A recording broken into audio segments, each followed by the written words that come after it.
Welcome to part 2 of A Little Birdie Told Me. Here are a few pictures of some of the birds that have come through from fellow stitchers. They are looking so great, you guys. Keep them coming. Show them on the Mandala Unplugged page on Facebook, or send them to me at nittycat@comcast.net, and I'll put them on the next videos as we go along. Everybody's going to want to see how different these little birdies are coming out. They're so great. Okay, so in this lesson, we're going to be inserting applique circles into the vintage fabric, and then we're going to insert the vintage fabric into the wool background. So if you're using the eco wool, like I'm using here, just make sure that you have a pressing cloth on top of it. You don't want to put your iron directly onto that because it's recycled bottles. So it's a cool product to use. It's really soft and durable. It's great. But you just want to make sure that you're not pressing your iron right onto it, because it can melt some of those fibers. So what you're going to want to do is trim that out to a 20-inch square. Grab some vintage fabric that you will have a 12-inch square, and here is what else you will need.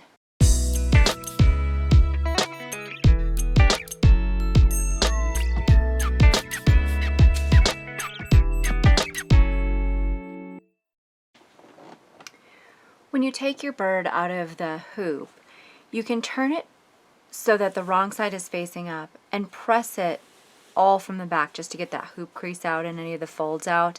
You can put the iron right on the back of the stitching, won't hurt the bird at all.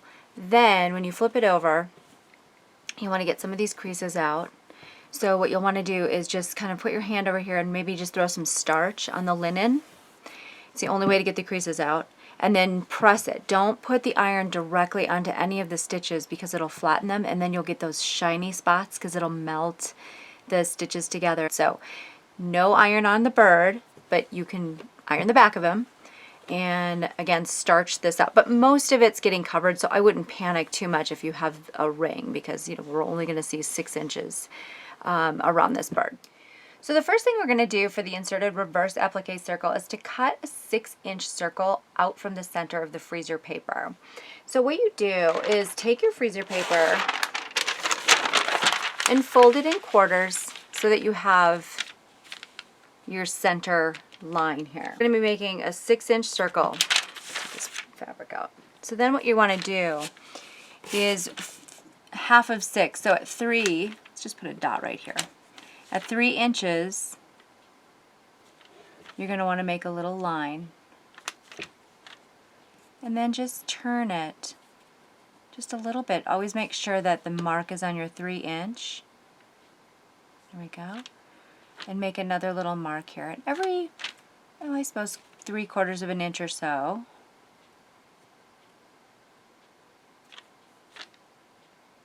Make a line. Okay, keep turning. Now, of course, you could be using a compass during this, if you can find a compass in your house.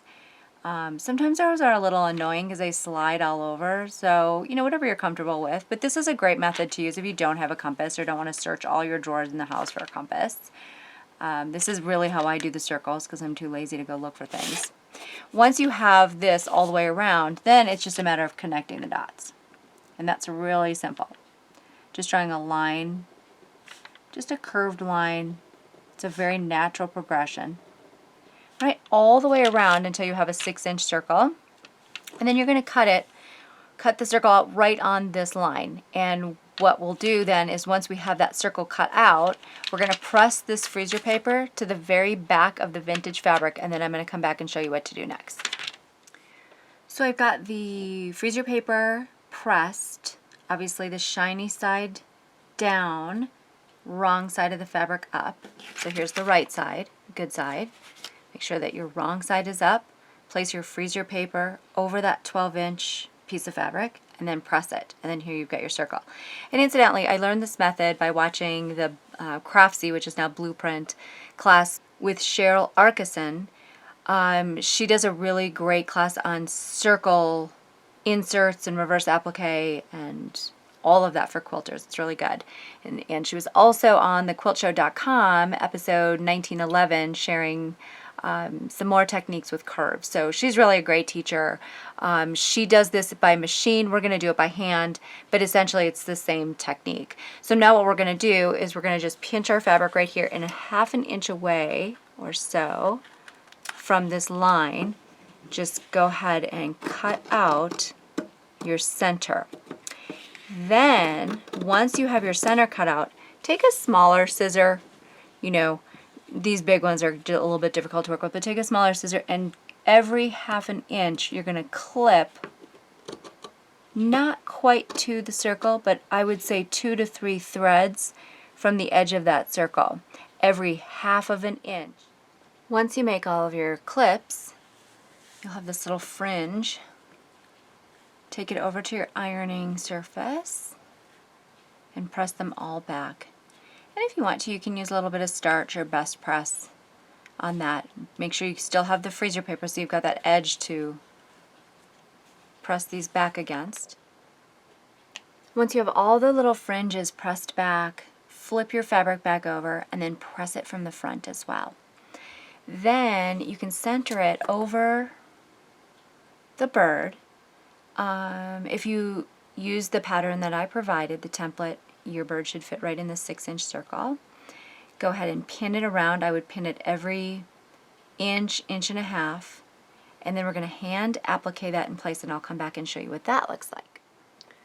So once you have this all pinned around, load up a needle with some piecing, quilting thread, some 50 weight small thread, so we can applique this in place, do our little quilter's knot.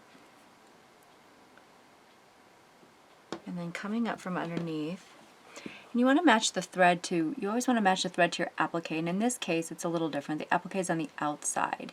We're doing sort of a reverse applique, where we're putting the applique is actually the outside onto this small piece. So come up through just the very edge of your applique here, and directly across. Make sure none of those little clippings are hanging out. If they are, just tuck them under a little bit.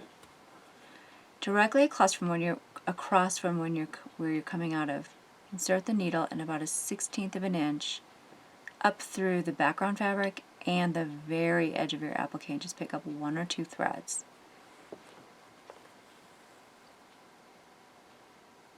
And again, just right across from where you're coming out, under, up, and pick up just the edge, just where the fold is, the crease that you made with your iron. Okay, directly, if you come up here, you're going to have a little slant. So you want to make sure you're right across and going only into the background fabric, 1/16 of an inch, coming back up through your background fabric and through just one little stitch of that fold. Do that all the way around. Take your pins out obviously as you come around. And then from time to time just lay it and flatten it out so that you're not pulling too much on that. And then we're going to insert this into the wool background. Okay, great. So once he's stitched out, this is what he's going to look like. It kind of looks like a little plate on the wall of a vintage wallpaper. I love that. So now, once you have that stitched, you can cut, 1/4 of an inch, 1/2 of an inch or so on the outside of this nice little stitching line that you made. Get rid of all this excess fabric. Be really careful not to cut into here, okay? So just lift the fabric up and cut along this line. Take your time so that you don't cut into the main part of the fabric. So we don't have to do the freezer paper with the wool, because what's so great about the wool is we don't have to turn the fabric back, right? We can just use the edge that we cut. So I folded the wool in half and then half again, and I've just taken my micron pencil or a Sharpie or whatever and marked the very center. Okay, and then we want a 9-inch circle, so we're going to take the 4.5 inch mark, line it up with our dot, and then again just keep making little lines every inch or so. Draw the lines out and then cut it right on the outside of the line, because we don't want any of the line showing, obviously. use the sharpest scissors you have, and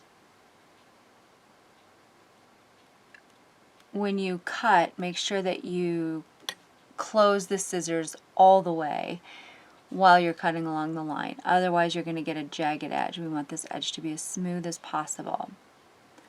And you might see that I'm using this ruler from Wooden Spools. It's one of the best quilting and knitting stores here in Denver. So if you're looking for a great store, come and visit this one. It's really good. Once you have your 9-inch circle cut out, go ahead and lay it over the bird and vintage fabric and measure. It's going to measure about 1.5 inches all the way around. So once you measure that and center it as best you can, pin it every 2 inches or so. And this time we're going to do a little running stitch. Okay, and I like to roll the fabric up just to hold it in my hand while I'm working. But about a 1/16 inch away, a 1/16 inch away from the edge of the fabric, just go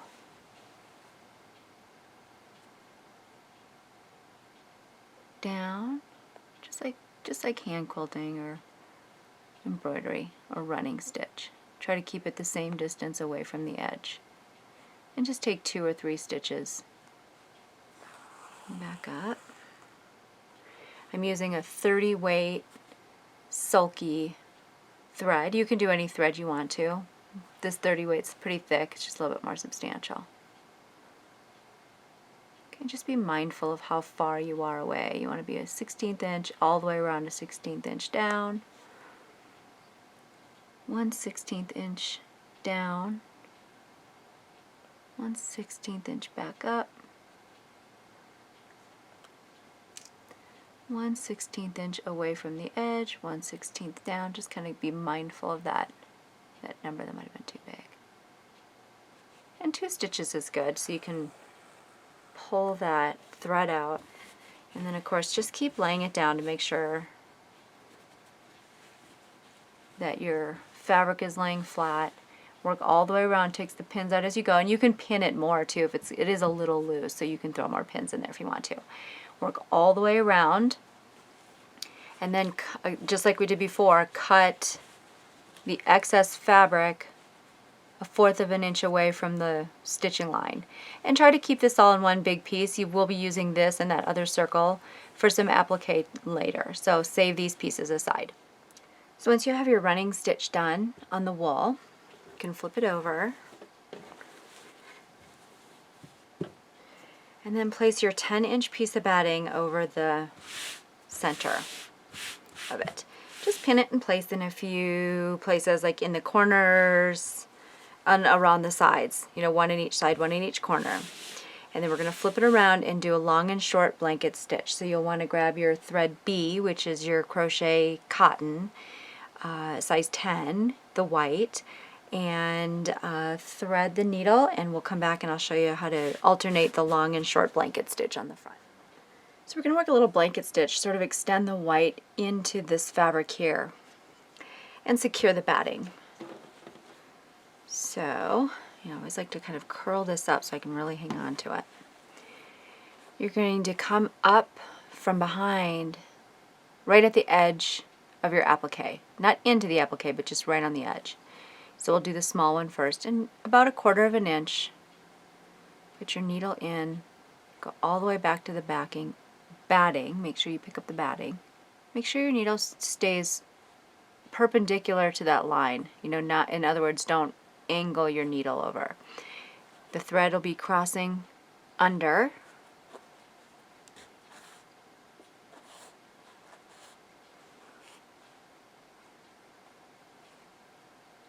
Pull the needle through and just kind of give it a tug so that it's perfectly, this line will lay perfectly straight and perpendicular. Now we'll do a longer one. So still 1/4 inch.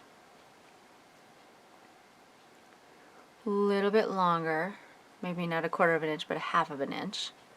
Same thing, make sure your needle is perpendicular. You're picking up the batting in the back. The thread is underneath, and pull through. Okay, another 1/4 inch over. same height as this one. Picking up the batting in the back and not coming through the applique, but just through the linen at the edge of that applique. So once you have run out of thread where you end here, insert the needle down, make sure you're over the bend.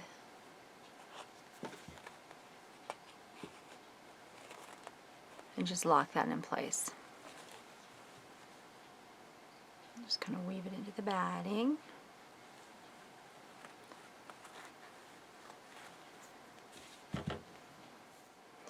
And I'm using a size 10 crochet cotton, but even if you had a 5 pearl embroidery thread or DMC floss or whatever, it doesn't really matter. I just, that's what I put in the kit, so that's why I mentioned that, but really it's the equivalent of about a size 5. So with your new thread, just roll this up. All you're going to do is just make sure you come up on the inside of that little elbow there, where you would have been coming out had you not run out of thread. Takes a minute to get in there. And then you can just continue along around the circle. Once your blanket stitch is done, and be mindful too at the end, you may have to bunch some in. You know, in a perfect world it would all end up perfectly, but you can see I kind of got a little closer together where I ended up. But that's okay. We're going to have branches, beads, all kinds of good stuff coming from there. So the next step is to quilt the line. What you're going to do is take your needle and put some thread on it, the same thread that you used to applique is what I did, and come up just where that stitch is ended on the long stitch, and then just quilt a line out to here. So this is a case I would probably use a ruler and a Frixion pen or chalk pencil, whatever you're comfortable with, to just draw a simple, quick little line. Or take a Myhre marker. That's good too if you don't want to make marks, actual marks. And just make a crease. Follow that line and then you can press that out. Okay, then once you have your line, then you'll know just where to go. Just sort of work. You know, we're not trying to get 11 stitches to the inch or anything. We're just gathering the fabric here, doing a running stitch. Make sure you're going all the way through and catching that batting on the back. And then just run your needle through the batting until, okay, and then on the back here, what we're going to do is run the needle and thread just to the top of the short stitch, oops, which is right here. We're just through the batting here, just to carry the thread up. And I moved over to the left, so from that quilting line, just take your needle, pop it up, and then place a bead. Your D beads, where I had kind of a teal color, I say teal in the instruction sheet, put a bead on. And then just tiny little bit right above it.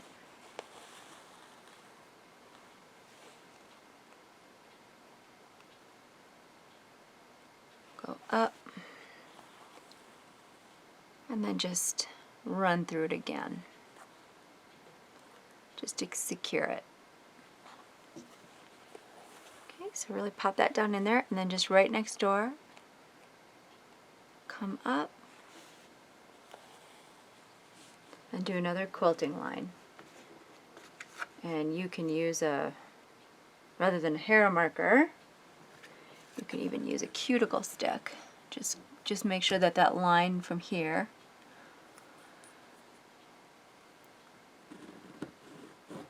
goes all the way up, and you can see that little crease. Just follow the crease. Then scooch it back down on the bottom, another bead, and just work that until you've got yourself all the way around. Okay, so here's what it looks like all quilted out and stitched. Go ahead and on the back, just cut the corners off your wool felt and get rid of that excess. So you've just got a little little piece of felt on the back of this circular motif that we've done, and it sort of gives it the same height and feel as what you're going to be working on, so that'll feel better for you. So the last thing that we're going to do this week is just work some seed stitch around that bird. We want to texturize the center and kind of quilt it a little bit, but we don't want to detract from the bird, so we're just going to use thread B. Seed stitch is really simple. It's just another version of a stab stitch. Let me roll my work up here so I can get a hold of it. What you're going to do is just anywhere, right? Just come up. I think I'm going to zoom this in a little bit. And then in any direction you want to, go down about 1/8 of an inch.